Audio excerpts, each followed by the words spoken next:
Hello everybody, this is the M-Crew Dude. Today we're gonna get all nostalgic. That's right, this is Henry's Amazing Animals. Never heard of it? Allow me to explain. It's an educational children's program from 1996 by DK Publishing that starred an animated gecko named Henry, voiced by Eric Myers, and an unnamed narrator voiced by Tom Clarkhill. So as the number one fan of the show 15 years in a row, I'm gonna tell you all about this underrated gem. The show itself held up fairly well, but it was short-lived. Actually, it only lasted about 3 years.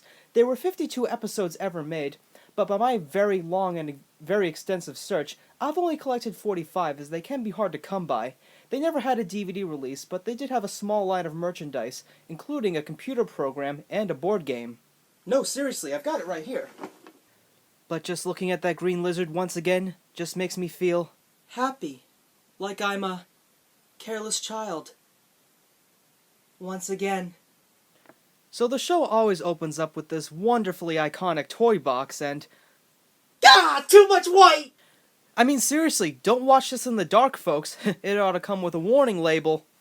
Anyways, each episode centers around a particular theme, such as animals that are poisonous, endangered, living in the desert, etc. What really got my attention here is that this show does give a huge amount of information, and it doesn't try to talk down to you, but at the same time, it will seldom lose your attention. Animal sense organs are specially adapted for their lifestyle and habitat. For lions, excellent eyesight is the key to their survival.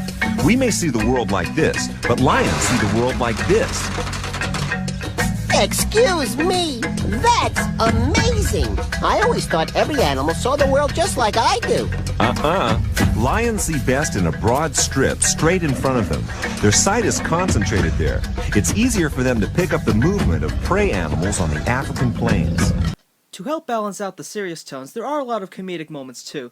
Between each segment, there's a short animated cartoon that plays. They don't have any dialogue, but they are charming and a lot of fun to watch. At the end of the first act, Henry will perform a special report which was conducted as a school report during the first 2 seasons, but then changed to a news station format later on. Here he reads an unrehearsed report without much research, and this leads to a lot of wildly inaccurate and humorous stories. Scientists had an idea of how to pay for all the hamster food and little hamster diapers. They built exercise wheels and harnessed hamster power. One hamster could only make enough power to run the tiny little light in the refrigerator, but thousands of hamsters ran around enough to power the whole refrigerator, the reclining sunbed, the hot dog factory, and the entire town of Yazoo, Kentucky.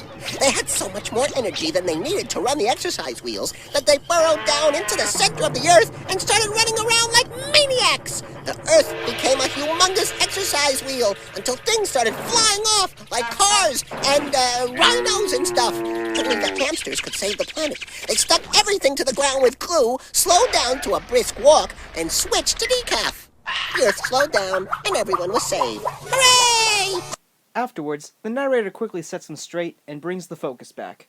Before the end of each episode, Henry also does a more serious segment called the Golden Gecko Awards, where he gives awards to the best animals relating to whatever the topic is about.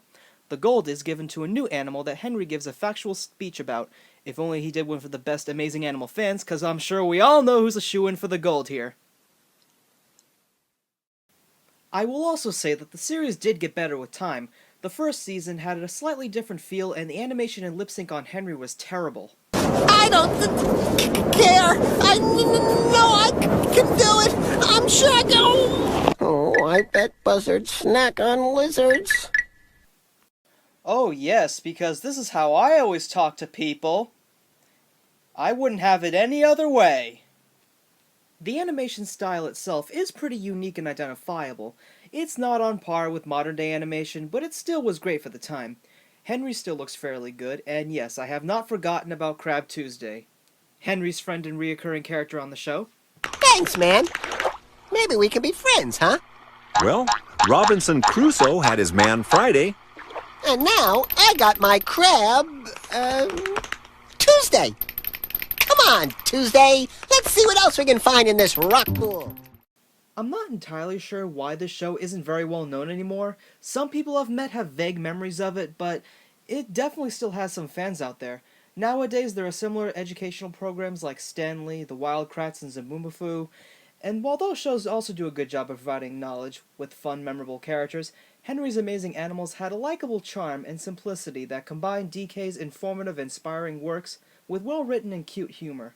If you ever get the chance to watch it, you should, because, oh, what would Henry say? That's amazing! It sure is, Henry, it sure is. This is the M Crew Dude signing off, wishing you all a very pleasant day. We're going to play the cut right now, and it's going to be a very, very big hit.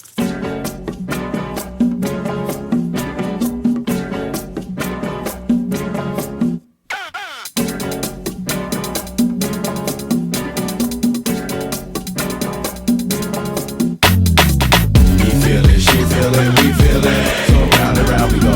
We feel it, she feel it, we feel it.